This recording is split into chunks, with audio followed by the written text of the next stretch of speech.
दोस्तों, second round counselling का seat allotment result जारी हो चुका है। स्टूडेंट्स लगातार से कंफ्यूज है। कुछ ऐसे छात्र हैं जिनको कॉलेज या कोर्स या तो दोनों ही पसंद नहीं है, वो कोई और कॉलेज चाहते या कोई और कोर्स चाहते हैं।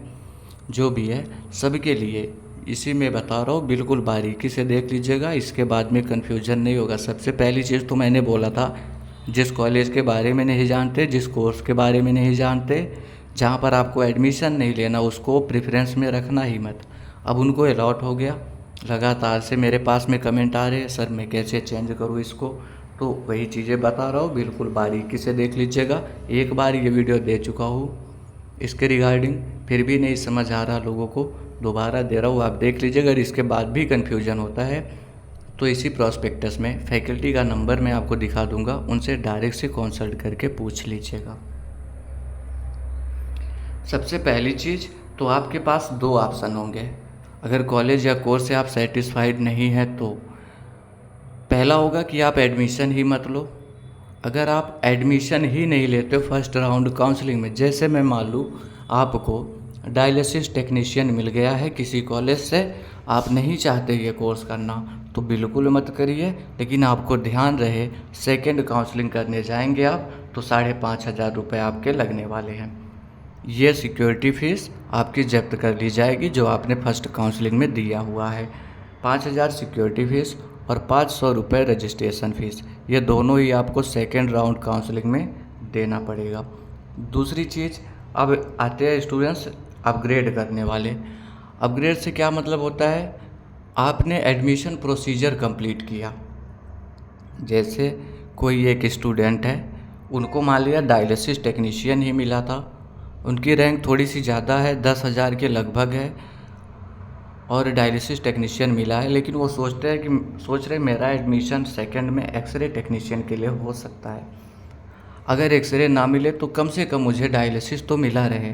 इसके लिए जो भी सीट आपको अलॉट हुई है, पहले आप अपना अलॉटमेंट रिजल्ट डाउनलोड कर लीजिए। रिजल्ट डाउनलोड करने के लिए 19,000 रुपये लगेगा।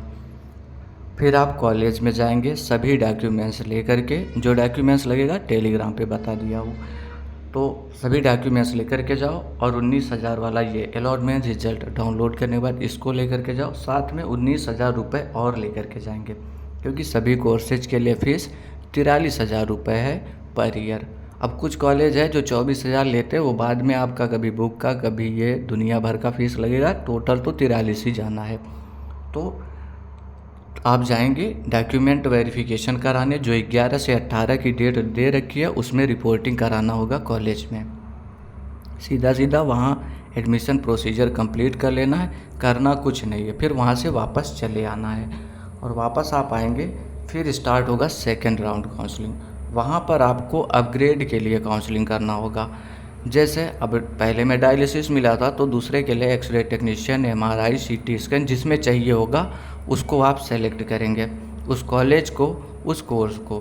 अगर आपको सीट अलॉट हो जाती है तो जो पहले वाला कॉलेज है जहाँ पर मिला था आपको, वहाँ आपको वापस से जाना है, अपने सभी डॉक्यूमेंट्स लेकर के आने हैं और जो 19,000 रुपये आपने सबमिट किया है कॉलेज में, वो पैसा भी आपको लेकर के आना है।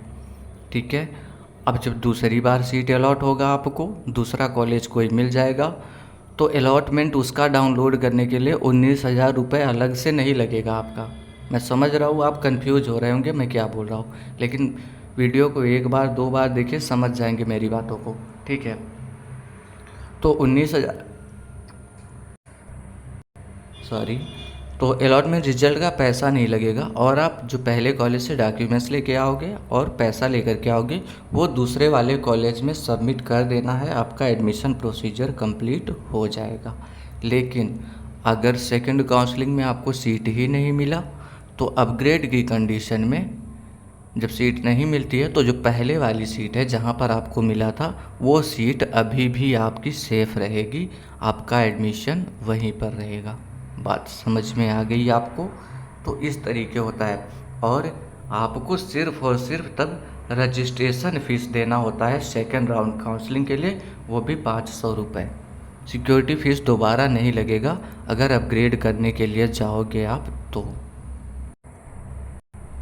उम्मीद कर रहा हूँ बातों को आप समझ पाए होंगे। शायद नहीं समझ पा रहे, एक बार दो बार वीडियो को देख लीजिए, फिर आप अपग्रेड जैसा ऑप्शन जो है उसको कर सकते हैं। और वो जो कुछ होना है ना, वो सेकंड काउंसलिंग में होना है। अभी सीधी सीधी बात ये है, सीट अलॉट हो गया तो डॉक्यूमेंट वेरिफिकेशन करिए। आप नहीं करते हैं तो आपका इस सीट पर कोई लेना देना नहीं रह जाएगा। और अगर सेकंड में सीट अलॉट भी हो जाती है, उस पर भी नहीं पहुंचते हो अपग्रेड के बाद, तो दोनों सीटों पर आपका कोई दावा नहीं रहने वाला है।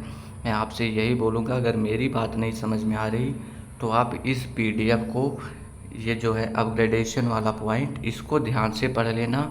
और ये सेकंड काउंसलिंग के लिए जो पात्र अभ्यर्थी है, इस पेज को बिल्कुल बारीकी से समझ लें।